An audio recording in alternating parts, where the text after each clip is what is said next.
नागपूर येथील अधिवेशन संपलं। अधिवेशन संपल्याच्या वेळेस पत्रकारांशी बोलताना महायुती सरकारच्या नव्या पर्वातील पहिलंच काम कसं असतं ते दाखवून दिलं। तसे काही आमदारांनी खेळाडूंसाठी मांडलेल्या सूचना देखील मुख्यमंत्री देवेंद्र फडणवीस यांनी ऐकून घेतल्या आणि क्रिकेट टीम मधून विदर्भाची टीम जिंकल्याबद्दल विदर्भाच्या टीमचं मुख्यमंत्र्यांनी स्वागत केलं। अजून काही नवीन बदल करता येतील तो देखील बदल केला जाईल असं मुख्यमंत्र्यांनी आश्वासन दिले। मुख्यमंत्र्यांच्या आश्वासनाला आमदारांनी होकार देऊन अर्थसंकल्प, कुणाल कामरा या विषयापेक्षाही शेतकऱ्यांच्या अनेक विषयांवर चर्चा झाली। अर्थ विभागाच्या मंत्र्यांचं देखील आभार व्यक्त करण्यात आले।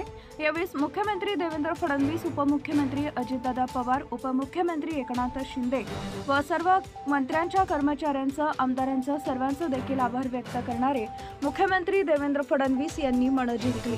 तसेच एमपीएससीच्या परीक्षेत डिस्क्रिप्टिव्ह पद्धत लागू होणार असं देखील मुख्यमंत्र्यांनी स्पष्टीकरण दिलेलं आहे। माननीय उपमुख्यमंत्री महोदय, सर्व आमचे सन्माननीय मंत्री,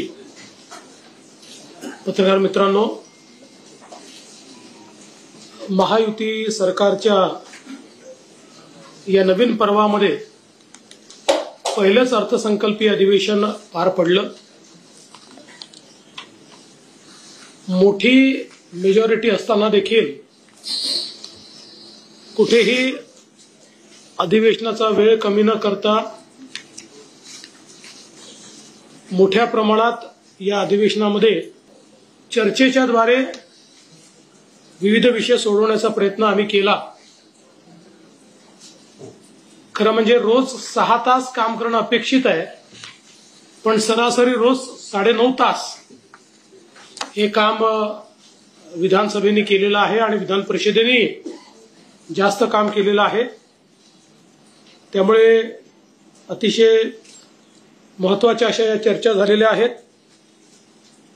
एकूण आपल्याला कल्पना आहे की दोन्ही सभागृहांनी मिळून 12 कायदे यावेळी मंजूर केलेले आहेत, ज्याच्यामध्ये माथाडीच्या कायद्यामध्ये सकारात्मक सुधारणा ही आपण केलेली आहे, ज्यामुळे माथाडींवरही अन्याय होणार नाही, पण फेक माथाडी आणि ब्लॅकमेलिंग हे पूर्णपणे बंद करता येईल अशा प्रकारची ही सुधारणा त्या ठिकाणी केली आहे। या व्यतिरिक्त अनेक महत्त्वाचे जे बिल आहेत ते आपण पास केले आहे, ज्याच्यामध्ये अर्थातच महाराष्ट्र खासगी सुरक्षा रक्षक जे बिल आहे ते महत्त्वाचं एक बिल आहे। आणि आपल्याला कल्पना आहे की विनियोजन विधेयक जे आपल्याला अधिकारिता देतं बजेट खर्च करण्याची, ते देखील आपण या ठिकाणी पास केलेलं आहे। मी माननीय अर्थमंत्री महोदयांचे अभिनंदन करतो की त्यांनी 5 सूत्रांवर आधारित असा एक अर्थसंकल्प मांडला, ज्यात शेती, उद्योग, पायाभूत सुविधा, रोजगार आणि सामाजिक विकास अशी पंचसूत्री त्यांनी त्या ठिकाणी मांडलेली आहे।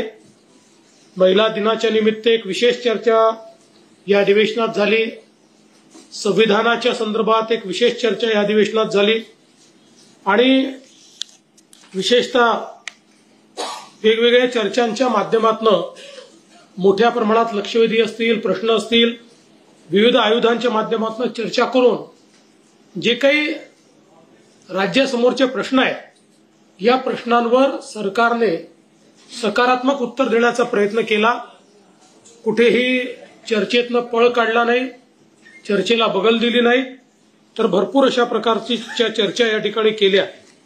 मला असं वाटतं सगळ्या गोष्टी सांगण्याची आवश्यकता नाही आहे, ते आपण तुम्हाला लेखी स्वरूपातच देऊन टाकू।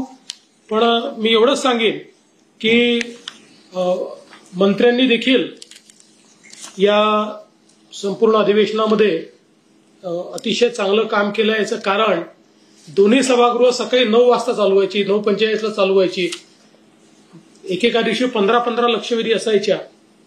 फक्त एकच दिवस असा झाला की ज्या दिवशी मंत्री उशिरा पोहोचल्यामुळे 20 मिनिटाचा वेळ वाया गेला, पण अदरवाईज नीट सगळीकडे मंत्री उपस्थित होते। मंत्र्यांनी योग्य अशा प्रकारची उत्तरं दिली। एकूणच विरोधी पक्ष हा Subscribe now and press the bell icon. Never miss an update.